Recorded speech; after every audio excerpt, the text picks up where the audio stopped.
The candle had burned low by the time I noticed the quilt on my bed. I hadn't heard my mother come in. I hadn't heard her leave. Just the quilt, folded square, and the cold air still holding her shape near the door. Tomorrow, I would be married. Tonight, no one had told me anything at all. I sat very still, the way you sit when you're waiting for information that isn't coming. I didn't know yet that this, the waiting, the guessing, was the first lesson. I'm Rebecca.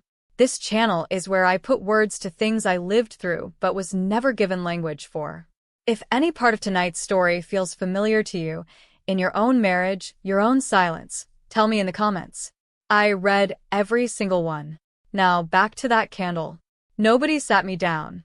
There was no conversation, no lesson, no woman pulling me aside with careful words. Just a quilt and a look from my mother that I was supposed to understand completely. She had made it herself, years before, the way mothers in our community did, quietly, patiently, without ever saying what it was for. I ran my hand across the stitching that night and felt something close to dread, though I couldn't have named it. I only knew that I was expected to already know things nobody had taught me, and that asking would have meant admitting I didn't. I would spend the first year of my marriage decoding a language no one had taught me the alphabet of. That sentence sat in me for a long time before I understood it fully. At 19, I only knew the feeling underneath it, the sense that everyone around me was fluent in something I was still guessing at, one word at a time, hoping I guessed right before anyone noticed I hadn't. The first rule was modesty, and it did not end at the church door or the market stall. It followed me home. It followed me into my own bedroom. The way I dressed, the way I moved, even the way I sat on the edge of the bed at night. All of it carried a kind of invisible audience. No one stood in the doorway watching me. I watched myself instead, the way you learn to watch yourself when you've been told, without ever being told directly, that someone always could be. The second rule was harder to name, because it wasn't a rule about behavior. It was a rule about words.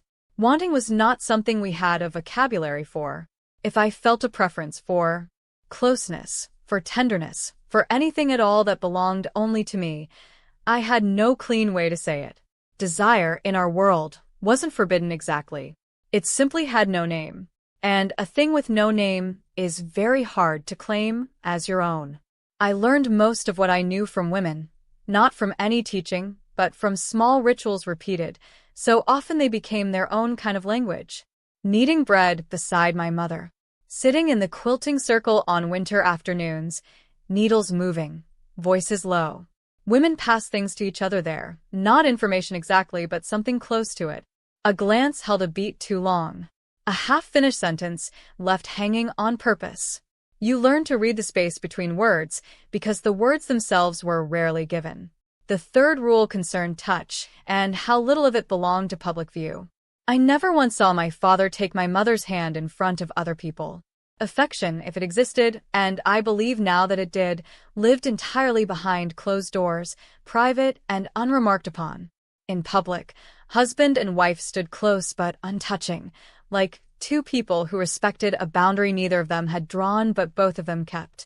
The fourth rule was about privacy, or rather, the near absence of it. Our houses had thin walls and shared rooms, siblings sleeping close, parents just beyond a door that didn't quite reach the frame. Privacy was not something guaranteed to you. It was something you learned to create in your own mind, a kind of quiet you built inside yourself, because the house would never fully offer it. I think now that this taught me something long before my wedding night, that certain feelings were meant to stay small, contained, unheard even by the people closest to me. There was one rule I didn't understand until years later, the one about purpose.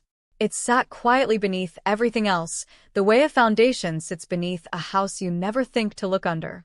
I only knew, at 19, folding that quilt back along its crease, that I was walking into something I had no real words for. My mother's face, before she left the room, held an expression I would spend years trying to translate. I understand it now. That night, I only knew that I had followed every rule I was never told, and for a long time, I believed that silence itself was the lesson.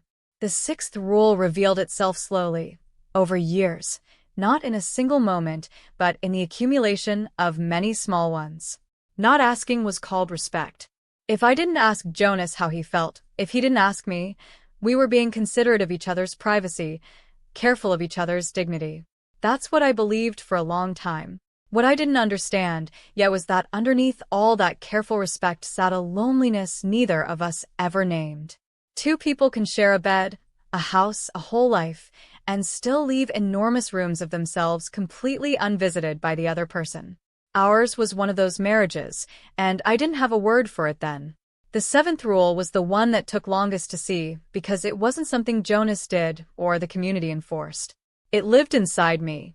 I had learned to be modest not only with my body but with my own feelings, to treat my own wanting as something requiring the same discretion as an uncovered head or a raised voice.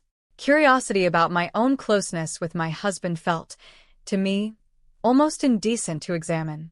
Duty came first. Whatever I might have wanted sat somewhere far behind it, quiet, unexamined, treated like something faintly improper even to notice in myself. That language I mentioned before, the one I never got the alphabet for, I understand now what it was. It was the vocabulary of my own body, my own feelings, my own wanting. Nobody handed it to me, not out of cruelty, but because nobody had been handed it either. I didn't think of myself as missing something. I thought of myself as disciplined. It took years to understand those were not the same thing at all, and longer still to stop being proud of the wrong one. A woman named Sarah, from a district near mine, said something to me once that I've never forgotten. We were older by then, both of us further from that life than we'd ever expected to be. She said, quietly, almost as an afterthought, that she hadn't known she was allowed to want anything for herself. She'd thought wanting itself was the sin. I didn't answer her right away. I just sat with it because I recognized the shape of it exactly, down to the last detail. I don't want to tell you this was only darkness, because that wouldn't be honest. There was a kind of modesty in that silence that held its own sacredness. Nothing about intimacy was loud or transactional the way I sometimes hear it described in the world now. Jonas was not cruel. He was not withholding on purpose. He had been given the exact same silence I had, handed down the exact same way, and he carried it the same way I did, quietly, without complaint, believing it was simply how things were meant to be between two people.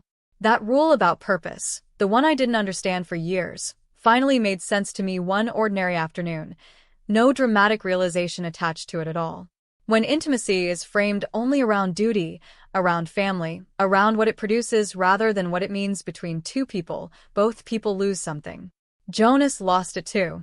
We were each alone in that closeness, in our own separate ways, and neither of us had the words to say so, because neither of us had ever been given them. After I left, a woman I'd only just met asked me a simple question. She asked what I enjoyed. I stood there for a long moment, and I had nothing ready to say. Not because the answer wasn't in me somewhere, but because for years, every feeling I'd had about my own closeness with another person had first passed through a single question. Was this appropriate to even notice? I had to learn, slowly, patiently, to let myself answer a question like that without checking it against anything first. I understand now what that quilt was supposed to tell me. It wasn't only about modesty. It was about learning to be quiet in every room of myself, including the ones no one else could ever see into.